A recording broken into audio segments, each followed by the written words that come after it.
beautiful, and thank you for clicking on today's video. By the time you are watching this video, I will already be home from my travel, but at the time of recording today's video, I am getting ready to pack for a 2 to 3 week trip in Europe and also New York.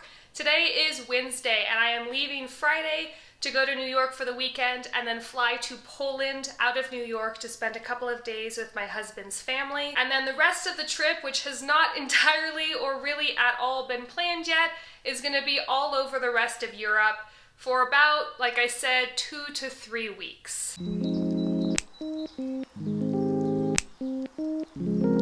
So just before we get started, I did want to give a little bit of a backstory for the perfect storm of events that have allowed me to take a trip of this size and caliber. If you want to skip this and just get straight to the clothing, I am going to have this video broken up into chapters so you can go down to the little line below this video and just skip right past it. But for those of you who are interested in how and why I'm able to take a trip like this, keep on listening. So number one, my husband and I wanted to do some traveling before bringing home our puppy on July 3rd. Here's a picture of him now. Isn't he so cute?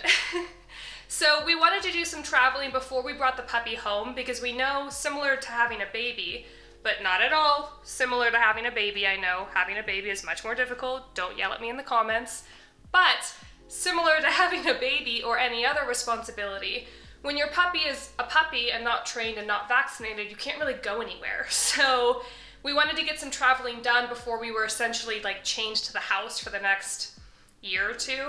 So that's reason number one. Number two, my husband just got a brand new job. Go ahead and tell him congratulations in the comments down below. But my husband has been wanting this job with this particular company for a very, very long time.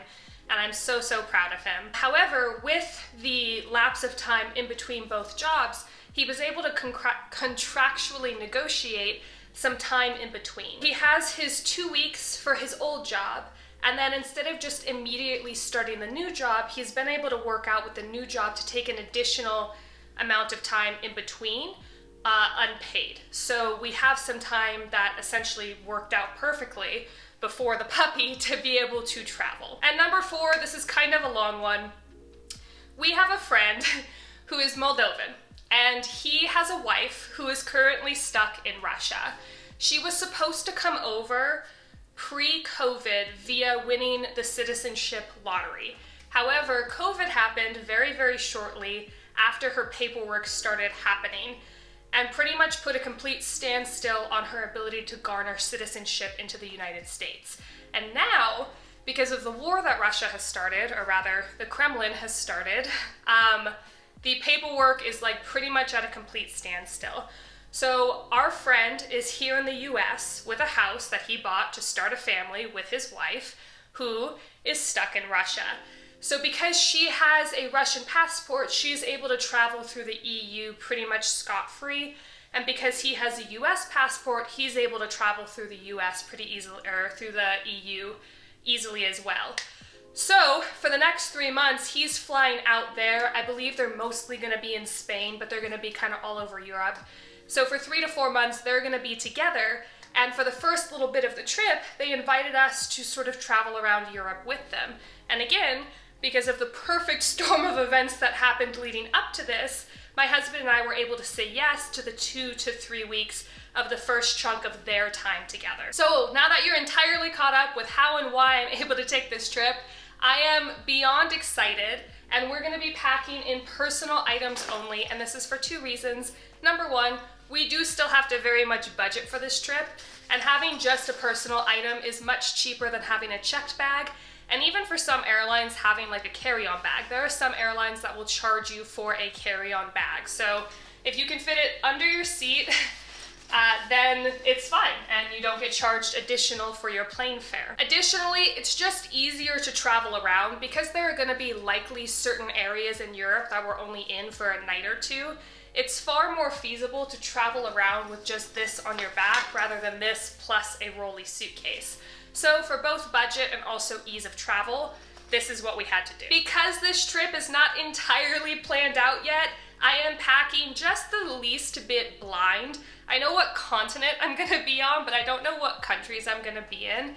I can make rough estimations about like what to wear, based on weather, but I was Googling like really stupid things a couple of days ago. I was like, does it rain in Europe in June? Like, Google was like, hey, that's a stupid question and you know it. So I'm gonna just be showing you the clothes. In next week's video, I'm gonna be showing you everything else that I crammed into that bag. And then either before or after that video, I'm gonna be sharing a video of tips and tricks on how to travel personal item only. Because I have a feeling that the notion of charging for a carry-on bag, it's only a matter of time before that's the standard of all airlines. So it might be useful to learn how to pack really, really light now. Okay, so item number one, I'm gonna start with my tops and then move to my bottoms, dresses, accessories. What I have right here is everything that I'm gonna be wearing on the plane, and that's actually like a really big tip, is if you can wear your bulkiest items on the plane, even if they're layered, it helps you save a lot of space in your backpack for going personal item only. So on the plane, I'm gonna be wearing this scarf, which is also great for like a blanket situation on the plane. One pair of leggings, which I know I said I don't wear leggings when I'm traveling. However, I do like leggings on the plane. And also, because I won't have room for any sort of like a black denim or a slack in my backpack, in the event that it's cold, I'm gonna have to wear these leggings underneath some of the other options that I have for warmth. So leggings kind of work out to be best that way. I have my bra, underwear, and socks that I'll be wearing on the flight. I have this black t-shirt that I'm gonna be wearing around my waist on the flight. Every small ounce of room in that backpack needs to be accounted for, so this, unfortunately, doesn't fit in my bag, and therefore I have to wear it on the plane. Funny story about wearing things on the plane. I know a guy once who the people checking him in, it was like a cheapo Spirit flight, the people checking him in were like, your personal item is too big. And he was like, bet. And he unloaded his entire backpack right there and put on every single piece of clothing inside of his backpack and was like, does my bag count as a personal item now? And it did, so they let him on. And that's the level of petty that I aspire to be. Denim jacket I'll be wearing on the flight. Along with, I have a t-shirt. I always wear kind of like a junkie shirt on the flight because for some reason, even if the flight is only like 2 hours long, I get like gross and sweaty and like icky. So I bring like a PJ shirt on the flight, and then after I wash it when I get to where I'm going, I'll use it as a PJ shirt / lounge around the hotel shirt from that point on.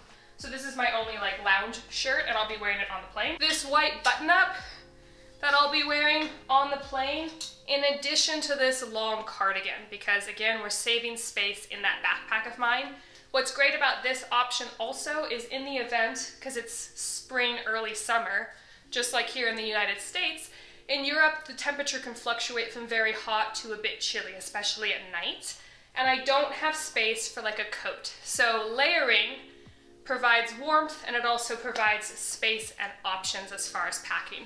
So all of that is what I'll be wearing on the actual flight itself. Going into everything else that I have here, I have 2 swimsuits, which might seem a bit excessive. However, I don't like putting on a wet swimsuit, so 2 is my number. I have this red one that I just got on Amazon, and then I have this top that I got on Amazon, and the bottoms that are coming from Amazon should be here today. In the event that they don't show up in time, I guess I'm just gonna bring the red one. But those will be my 2 swimming options. Editing me here, quick plug in. I just want to make a note that I do make a lot of content regarding minimalism. So I don't necessarily advise or condone buying new stuff for a vacation. I've talked about that in the past. However, of the 2 swimsuits I already owned, neither one fit very well, so I got rid of both of them and then replaced both of them just before this trip, for this trip. So, you know.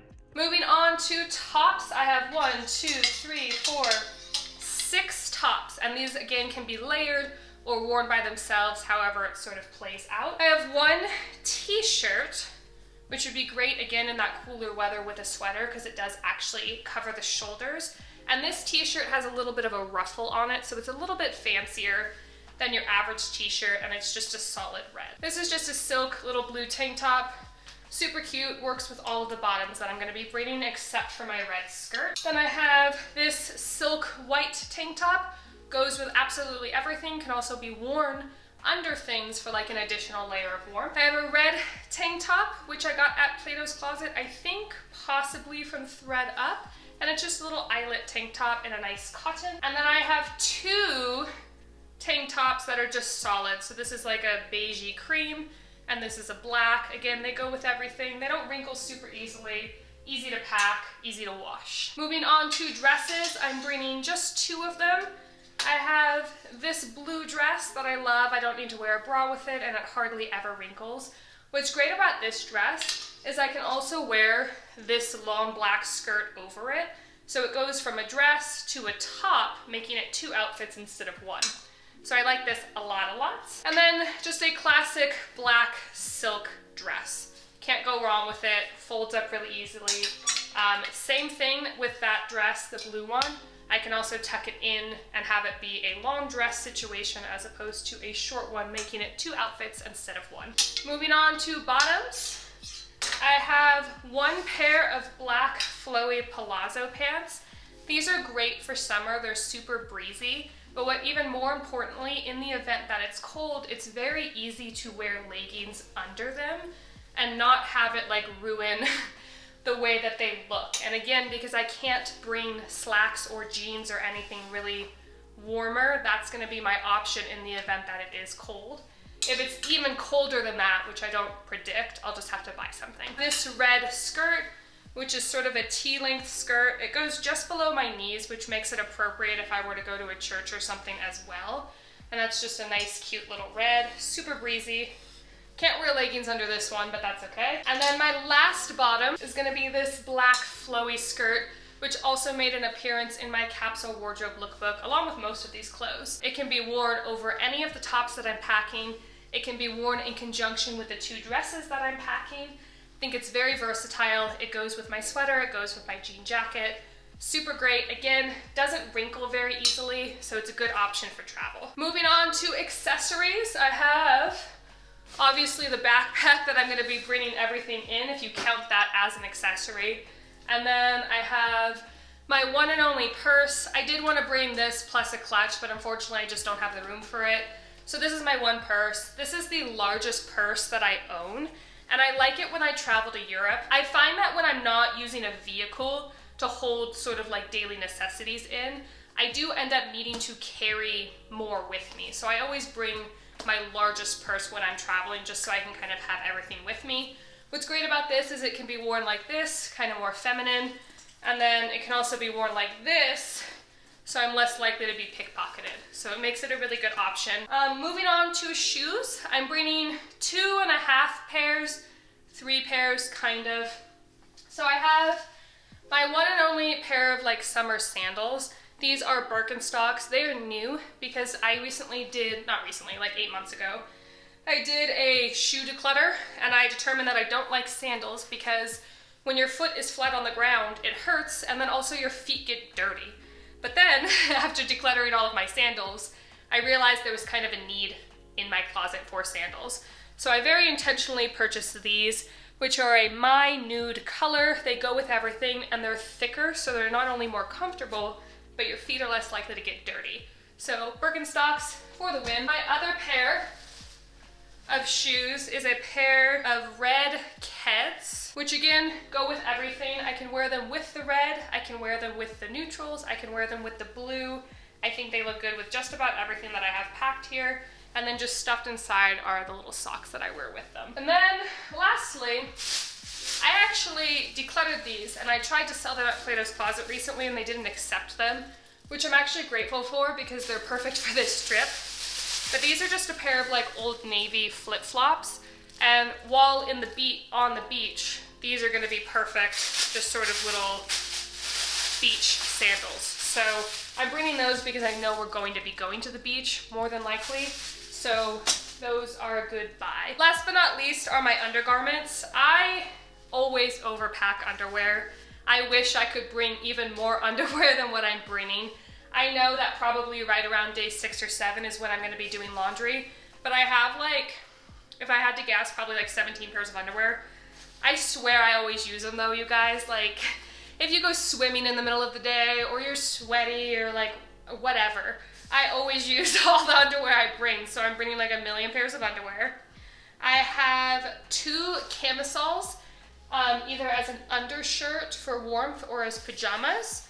I have 2 bralettes, which is great, including the one bra that I'm going to be wearing on the flight. And then I also have 2, I got these thrifting if you can believe it, but 2 slips because my skirts do require a slip. They're not see-through, but when the sun sort of gets behind them and they become sunlit, they can appear to be see-through, or they are see-through rather. So I have a short one for my red skirt, and then a long one for my black skirt. And that is everything clothing-wise that I'm gonna be bringing on this trip. Thank you so much for watching to the end of this video. Please like this video if you liked it, and subscribe if you are not already. I have been getting DMs from some of you guys on Instagram that YouTube is unsubscribing people. So even if you think you're subscribed and you're getting my videos in your recommended, like, home area, do me a favor and just check that you actually are subscribed. I'm gonna be putting out some more content helpful for travel soon, so hopefully you don't miss that. And with all of that being said, I'll see you next week. Bye.